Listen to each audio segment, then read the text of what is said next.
नमस्कार दोस्तों, स्वागत है आपका मेरे एक नए वीडियो में।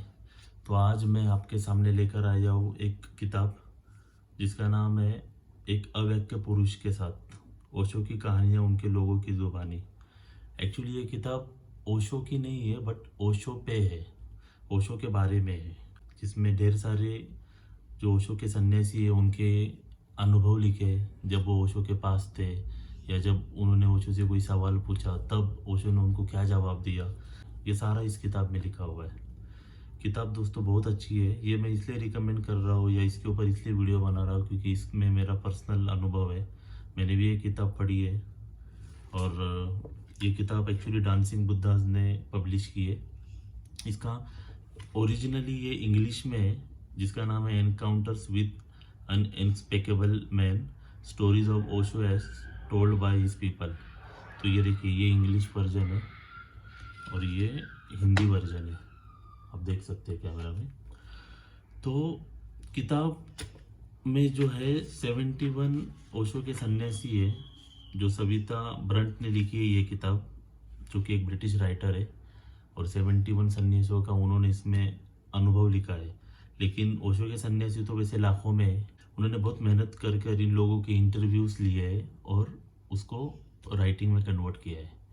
और मैं ये सब इसलिए जानता हूँ क्योंकि मैंने उनके साथ काम किया है, सविता माँ के साथ डांसिंग बुद्धास में मैंने काम किया है एक्चुअली।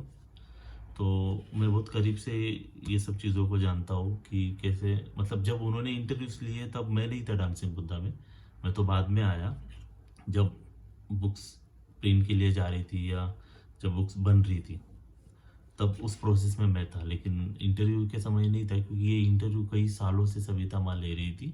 उसके बाद उन्होंने उसको राइटिंग में कन्वर्ट किया। और कहने की बात यह है कि वैसे तो बहुत लोगों के इंटरव्यूज़ लिए थे उन्होंने, लेकिन चुने उन्होंने सिर्फ इन लोगों के ही।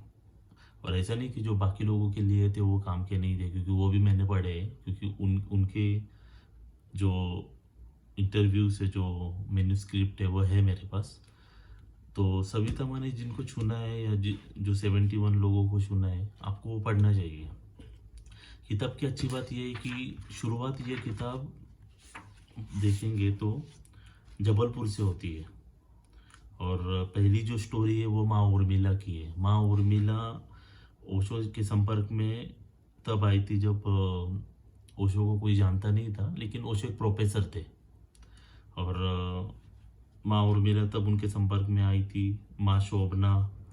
तो शुरुआत माँ उर्मिला से ही होती है। और आपकी जानकारी के लिए बताता हूँ कि माँ सविता ने एक और बुक लिखी है जिसका नाम है डिनर विद ओशो, जो स्पेशली माँ उर्मिला और शोभना के अनुभव पे लिखी है कि जब वो पहली दफ़ा ओशो से मिले जबलपुर में और कैसे उनसे क्या बातचीत होती थी, ओशो उनको क्या सजेशन देते थे, क्या मेडिटेशन के बारे में उनकी बातचीत होती थी।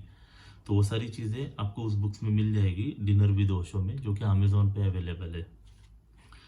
तो इस किताब के बारे में ख़ास बात यह है कि इसमें जो स्टोरीज़ है, आपको इन स्टोरीज से बहुत कुछ सीखने को मिलता है। जैसे कि मुझे पर्सनली 2 स्टोरीज़ है जिसने मुझे बहुत कुछ सिखाया। पहली स्टोरी है, मैं आपको बताता हूँ, और पूरी स्टोरी तो मैं यहाँ पे पढ़ के नहीं सुना सकता क्योंकि बहुत लंबा हो जाएगा वीडियो। लेकिन ये स्वामी सत्यमूर्ति है जो कि यूके के है। और इनसे जब ओशो की सेकेंड मीटिंग हुई तब मैं आपको थोड़ा पढ़ के सुनाता हूँ तो आपको समझ में आ जाएगा। तो वो ऐसा लिखते हैं कि इसके कुछ हफ्ते बाद मैं ओशो से दोबारा मिलने के लिए गया तो मैंने उनसे एक बात कही जो बहुत दिनों से मेरे मन में चल रही थी, कि मैं बहुत शर्मीला था। मुझे लगता था कि मैं लोगों से पर्याप्त बात नहीं करता, बहुत चुप रहता था, जैसे कि मेरे भीतर कोई सामाजिक फोबिया हो। मैंने पूछा कि क्या मुझे यह सीखना चाहिए कि ज़्यादा बात कैसे की जाए। उनका जवाब सीधा सा था, तुम्हें बोलना सीखने की ज़रूरत नहीं है, तुम्हें ज़रूरत है सुनना सीखने की। तो दोस्तों ये छोटी सी लाइन है, लेकिन इसने मुझे बदल दिया कि यही प्रश्न शायद मेरा भी था। लेकिन जब मैंने ये पढ़ी स्टोरी तब मुझे ऐसा लगा कि जो सत्यमूर्ति स्वामी जी ने ओशो से पूछा है, शायद मैं तो उस समय नहीं था जब ओशो शरीर में थे, लेकिन जब ये मैंने पढ़ा तो मुझे ऐसा लगा कि यही सवाल मेरा भी था, अगर ओशो होते तो मैं भी यही पूछता। और किताब में ऐसे कई कई ऐसे विवरण है जो आपको लगेगा कि शायद आप होते तो आप भी यही पूछते, या आज के ज़माने में भी, अभी के समय में भी वो रिलीवेंट है, आप पूछ सकते थे। तो उसका जवाब जो ओशो ने दिया है कि आपको सुनना सीखना पड़ेगा। तो दोस्तों ये बात ने मुझे बहुत सिखाया कि मैंने अपने आप को देखा और मैंने कोशिश की कि मैं जब किसी से बात करूं तब मैं सिर्फ बात नहीं करूं, तो सुनना भी सीखने की कला मैंने अपने अंदर विकसित की। तो मैं किसी से बात नहीं करूं तो मैं सुनूं भी, क्योंकि पहले जब मैं किसी से बात करता था तो मैं सोचता था कि वो कब शांत हो जाए फिर मैं शुरू हो। लेकिन ये स्टोरी के बाद मैं कोशिश करता हूँ और आज भी करता हूँ कि ज़्यादा से ज़्यादा सुनूं। तो ये स्टोरी ने मुझे इस तरीके से बदला, और इसमें कई स्टोरीज हैं, लेकिन जो खासकर जो जो दो स्टोरीज ने मुझे बदला मैं आपको वही बताता हूँ। दूसरी स्टोरी है स्वामी गोपाल जी की, जो कि कनाडा के थे। तो वो कुछ ऐसा मतलब वो कुछ ऐसा बताते हैं कि मैं इनके बारे में थोड़ा आपको बताता हूँ कि ये जो स्वामी गोपाल है ये गिटारिस्ट थे। और एक दिन जब ये पहली बार ओशो से मिलने आए तभी अपना गिटार लेकर आए थे ओशो के पास। तो ओशो ने इनसे कहा कि आप गिटार बजाइए।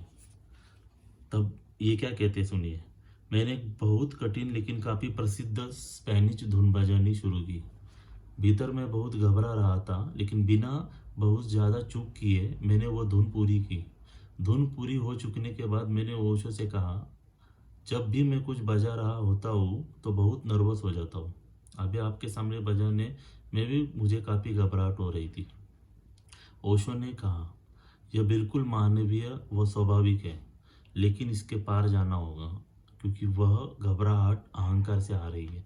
और दोस्तों यही लाइन थी जिसने मुझे फिर अंदर तक हिला डाला। ओशो ने जो ये कहा ना, क्योंकि यह घबराहट अहंकार से आती है। दोस्तों ये चीज़ जब मैं यूट्यूब पे वीडियो बना रहा था, जब मैं पहले वीडियो बना रहा था तो मुझ में भी घबराहट आई थी, और उसके बाद भी हमें घबराहट आती ही रहती है। तो जब मैंने ये पढ़ा तब मुझे पता चला कि घबराहट तो अपने अहंकार का एक दूसरा रूप है। तो उस दिन से मेरा जो घबराहट है मेरी, जैसे हम कोई काम करते हैं, जैसे अभी मैं यूट्यूब पे वीडियो बना रहा हूँ, जैसे अभी कोई भी जो पहली बार यूट्यूब पे वीडियो बनाता है तो वो घबरा जाता है, या वो घबरा के कुछ बोल नहीं पाता है, तो उसको ये समझना चाहिए कि ये मेरा अहंकार का एक दूसरा रूप है। तो धीरे धीरे वो घबराहट कम हो जाती है, आपको समझ आ जाता है। तो ये जो छोटी छोटी चीज़ें हैं ना दोस्तों, पूरी कहानी में आपको कुछ सिखा के जाती है, और इसमें ढेर सारी कहानियाँ हैं। तो ये सारी कहानियाँ बहुत ज़रूरी है, आप पढ़िए। क्या पता आप कौन सी कहानी आपको कुछ सिखा के जाए। जैसे मुझे दो कहानियों ने सिखा दिया, वैसे आपको दो कहानियाँ कोई सिखा के चली जाए। आपको एक कहानी भी काफ़ी हो जाती है आपको सिखाने के लिए। कभी कभी हम पूरी किताब पढ़ते हैं लेकिन कुछ समझ नहीं पाते, और कभी कभी हम एक छोटी सी कहानी सुनते हैं या पढ़ते हैं, वो हमें बहुत कुछ सिखा जाती है। तो ये किताब उसी का काम करती है, छोटी छोटी कहानियाँ हैं लेकिन बड़ी बड़ी सीख देती है। यही वजह थी कि मुझे ये किताब के बारे में आज वीडियो बनाना था, ताकि मैं लोगों को बताऊं कि जैसे मुझे इसका लाभ हुआ शायद बहुत लोगों को हो जाए। तो इसकी जो लिंक है, तो इसकी लिंक मैं डिस्क्रिप्शन में डाल दूंगा नीचे। आप अमेज़ोन से मंगा सकते हैं, और जिसको इंग्लिश पढ़ना है वो इंग्लिश मंगाए, जिसको हिंदी पढ़ना है वो हिंदी। और मुझे ज़रूर कमेंट्स में बताइए कि कौन सी कहानी ने आपको बदला या आपको अच्छी लगी वो कहानी, ताकि मुझे अच्छा लगे कि मैंने ये जो वीडियो बनाया वो सफल हुआ। तो दोस्तों आज के लिए इतना ही, और मैं कोशिश करूँगा कि हर बार ओशो की कोई बुक्स या किसी और गुरु की बुक्स के बारे में हम चर्चा करें। बहुत सी किताबें मेरे पास है जो मैंने पढ़ी है। हर कोई तो सारी किताबें पढ़ नहीं सकता। अगर हमको पता चले कि इस टॉपिक पे ये किताब पढ़नी चाहिए, इस टॉपिक पे ये किताब पढ़नी चाहिए, तो आसानी होती है। तो मैं वही चीज़ आसान करूँगा, मैं बताऊँगा कि आपको कौन सी किताब में क्या है और क्या पढ़ना चाहिए। ओशो की तो मैं बात करूँगा ही, ओशो की किताबों की बात करूँगा ही कि कौन सी किताब में क्या लिखा है और कौन सी किताब आपको पढ़नी चाहिए। और दूसरे गुरुओं की भी किताबें मैं नेक्स्ट वीडियो में कोशिश करूँगा कि उनके ऊपर बात करें। तो आज के लिए दोस्तों इतना ही। अगर वीडियो आपको अच्छा लगा है तो लाइक कीजिए, शेयर कीजिए, सब्सक्राइब कीजिए, और शेयर कीजिए उन लोगों के साथ जिनको आपको लगता है कि ज़रूरत है, क्योंकि हमारे साथ जब हम रहते हैं तो बहुत से लोग होते हैं जिनको राइट पाथ नहीं मिलता है, जिनको वो दिशा नहीं मिलती है कि वो अपने आप को बदले। तो और बहुत से ऐसे लोग भी होते हैं जिनको पूरी किताब पढ़ी नहीं जाती। ओशो की किताब हो या कोई भी किताब हो, वो पढ़ नहीं सकते, लेकिन छोटी छोटी स्टोरी तो पढ़ सकते हैं। तो जो काम पूरी किताब नहीं करती, एक छोटी सी स्टोरी करती है। और आपने भी देखा होगा, आपने अगर ओशो की किताबें पढ़ी है तो ओशो भी कहानियों पे ज़्यादा जोर देते थे।